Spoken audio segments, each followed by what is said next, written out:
بسم اللہ الرحمن الرحیم۔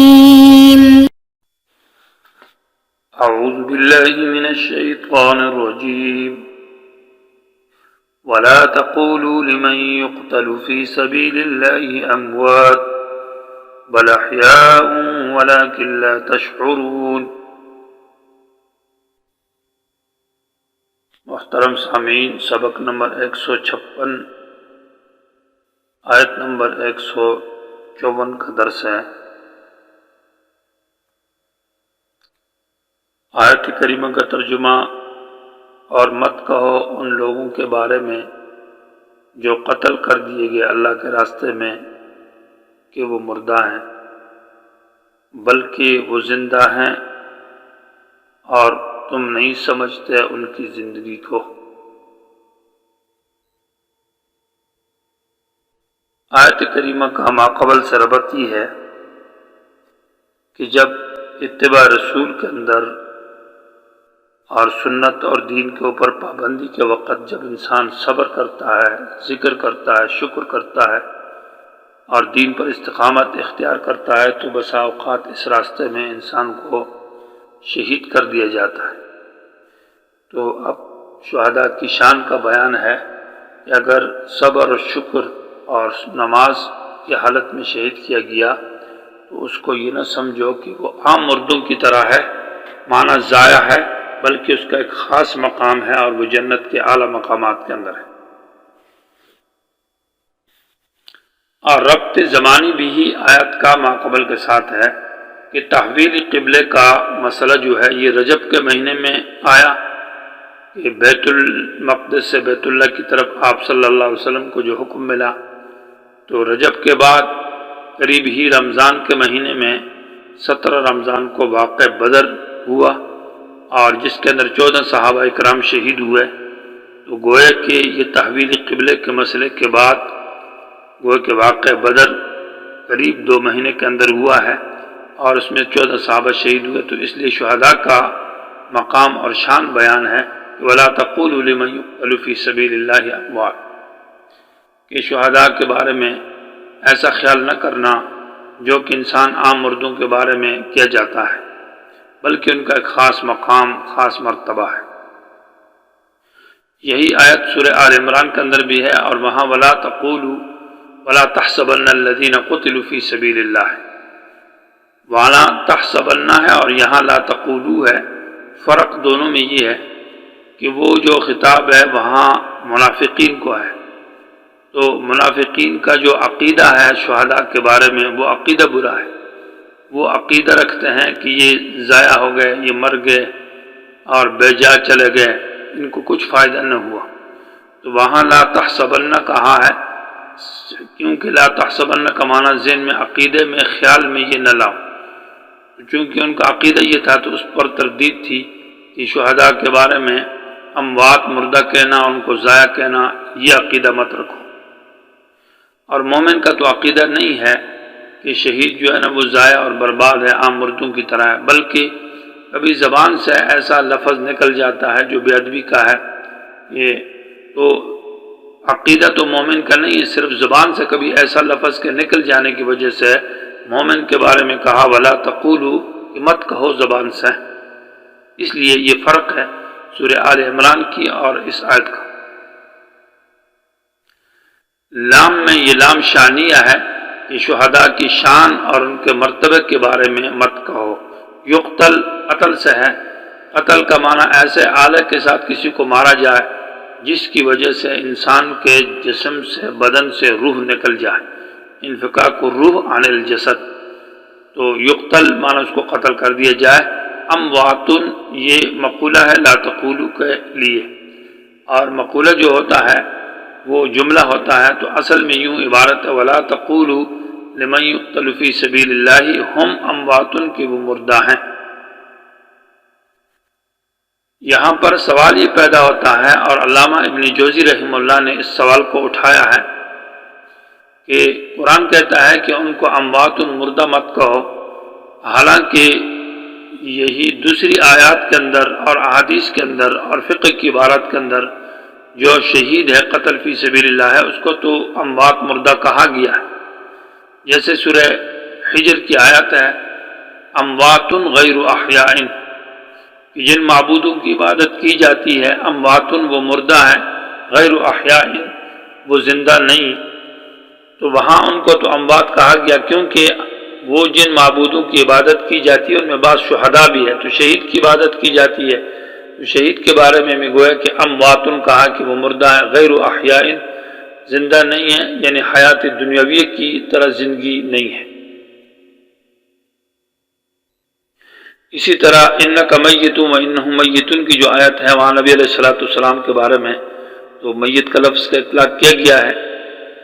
اور اسی طرح حضرت ابوبکر کے خطبے کے اندر ہے کہ من کان یعبد محمدا فإن محمدا قد مات،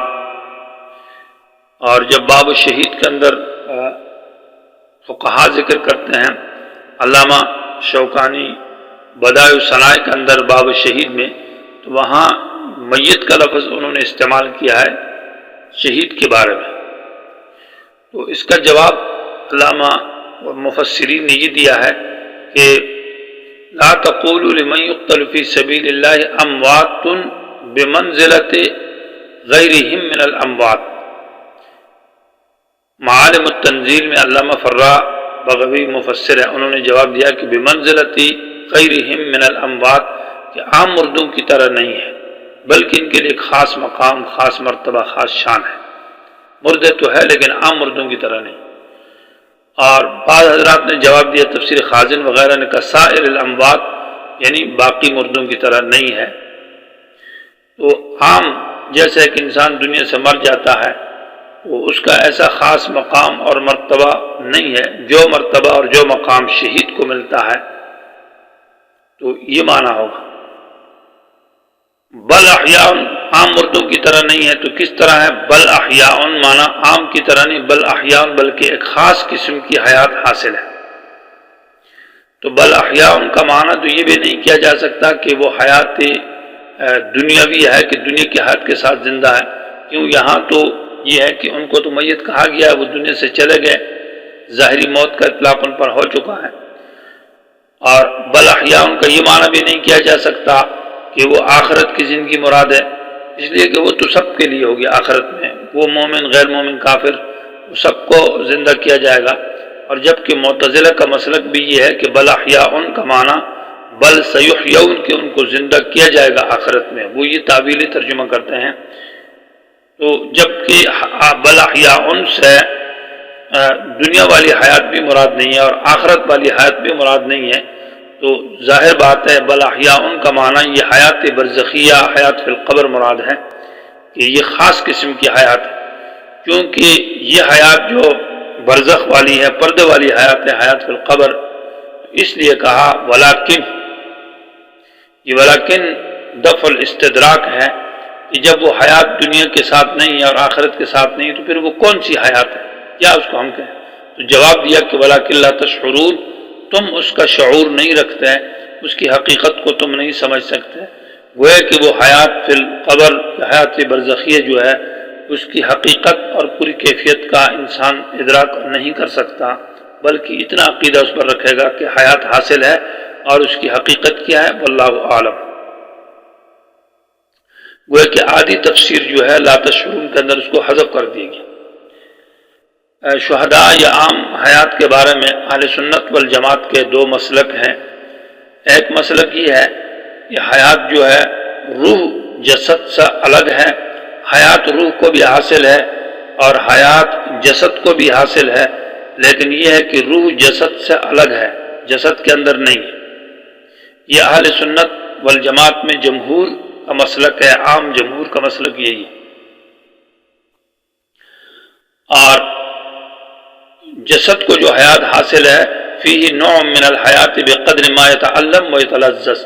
اس قدر میں حیات حاصل ہے کہ جس کی وجہ سے اس کو تنعیم اور تعذیب کا احساس ہوتا ہے، جو سزا دی جاتی ہے وہ بھی محسوس ہوتی ہے اور جو نعمتیں حاصل ہوتی ہیں ان کا بھی حص ہوتا ہے، باقی اس حیات کی حقیقت اور کنہ وہ اللہ ہی کو معلوم ہے کہ وہ کیسی ہے۔ بلکہ تفسیر جلالین اور باقی مفسرین نے لکھا ہے بل احیاء کے ساتھ کہ ارواحہم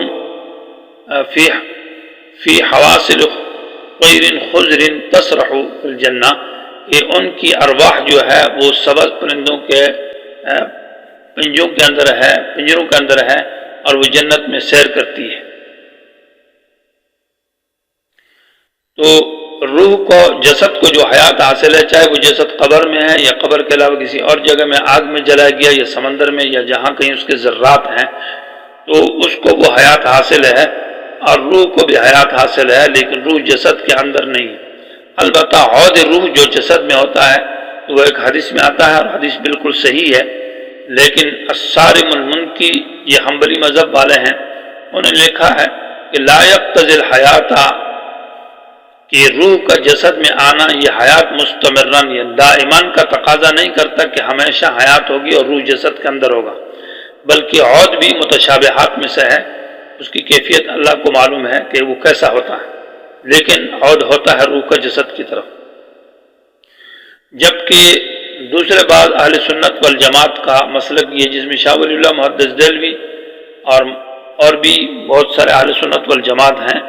کہ روح جو ہے وہ جسد مثالی کے اندر ہے، تو روح جسد مثالی کے اندر ہے، اور اس کو ایک خاص قسم کا مقام اور مرتبہ حاصل ہے، وہ جنت کے اندر ہے۔